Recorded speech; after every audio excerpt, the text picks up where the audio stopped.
May kakaiba sa'yo. Hindi ka masyadong nagsasalita. Hindi ka nagpapaliwanag ng sarili mo.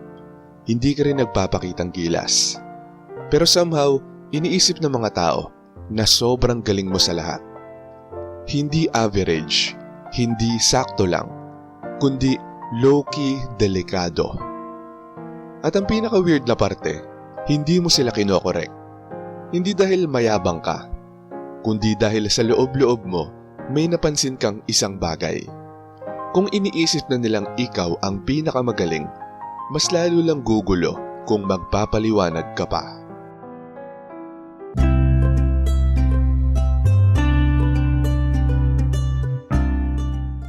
Number 1. Ang katahimikan mo ang nagmamarket para sa'yo.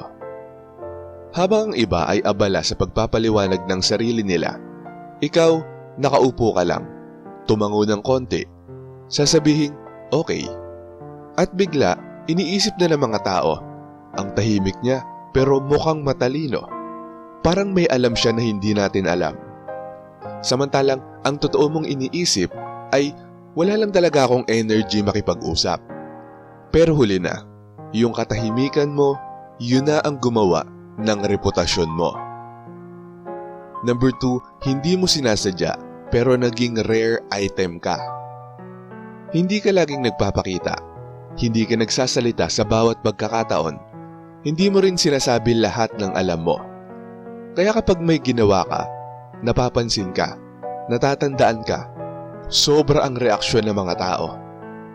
Maaaring magsabi ka lang ng naayos ko na. Tapos bigla, buti na lang nandito ka.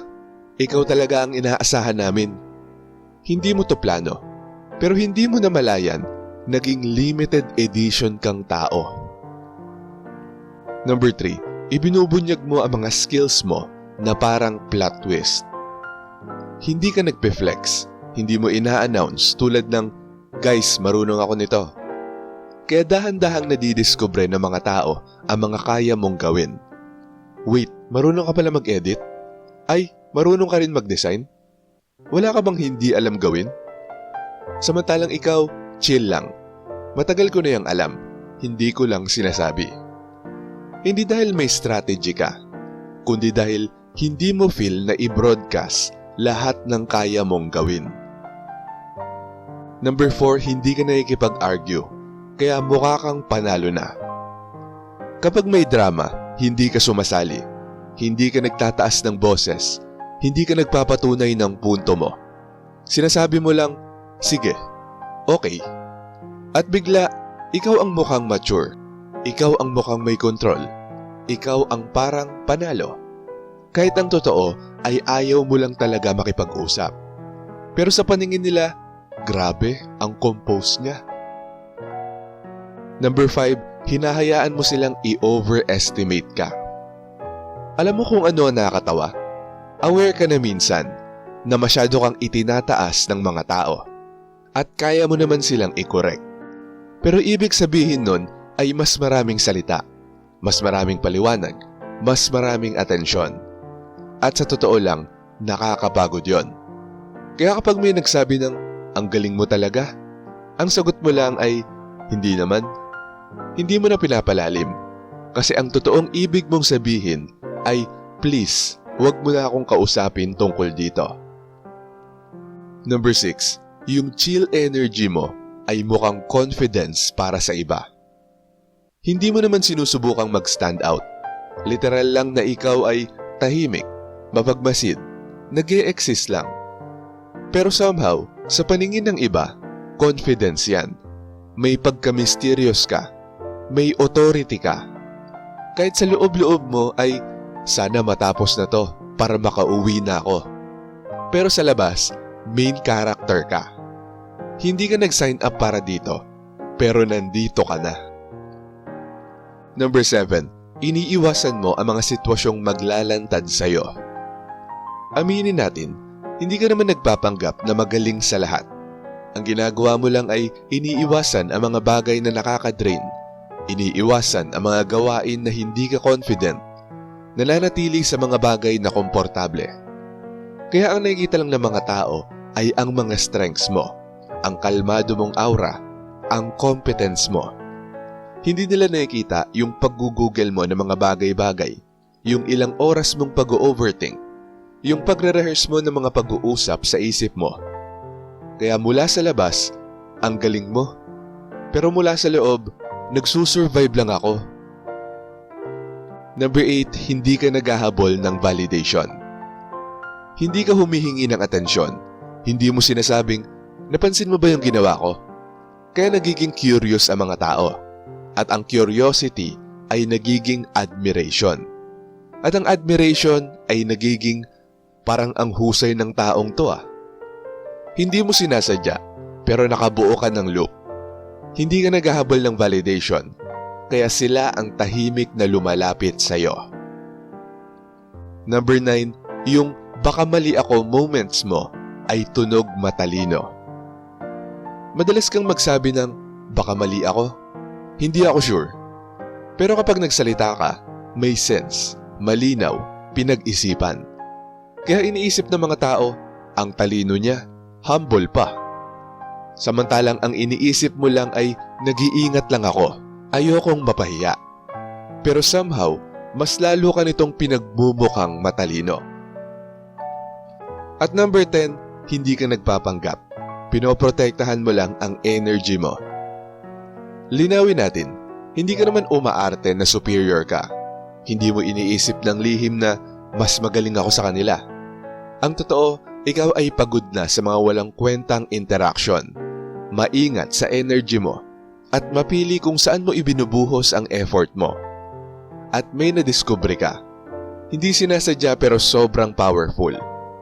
Kung naniniwala na ang mga tao na kaya mo, mas magiging tahimik ang buhay.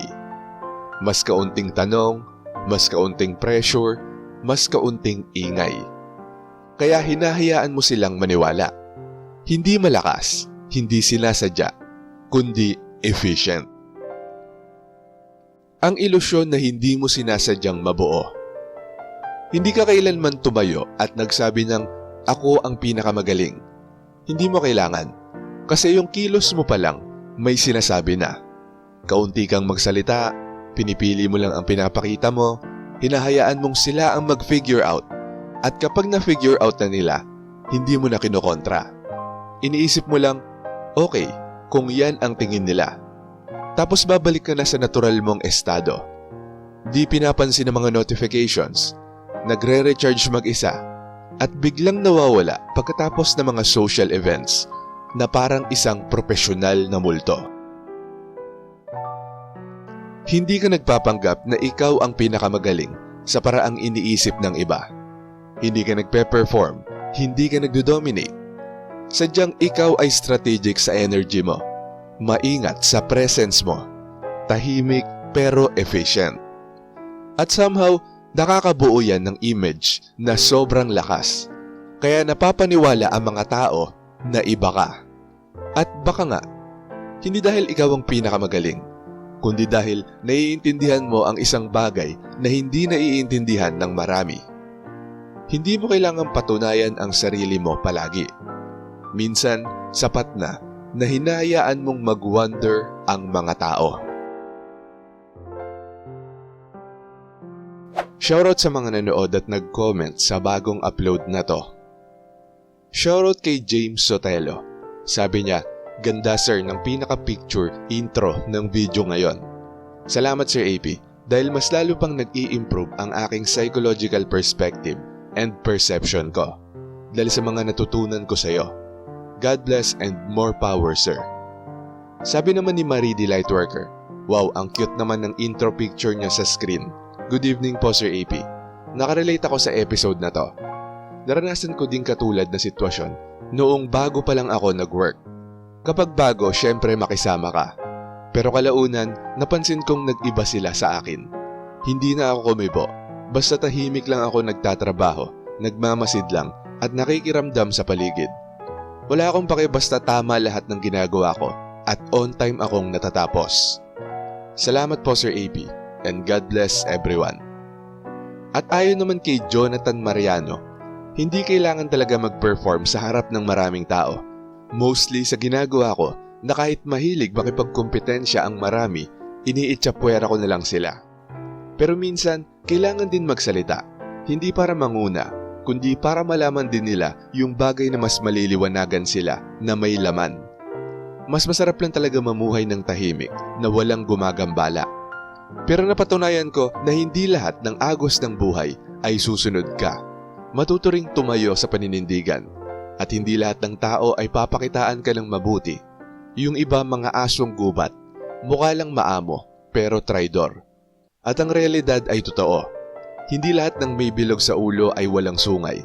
At kung minsan, yung pinagkakamalang may sungay, sila pa ang tunay. Hindi isang masama kundi pinapakita lang talaga ang totoo.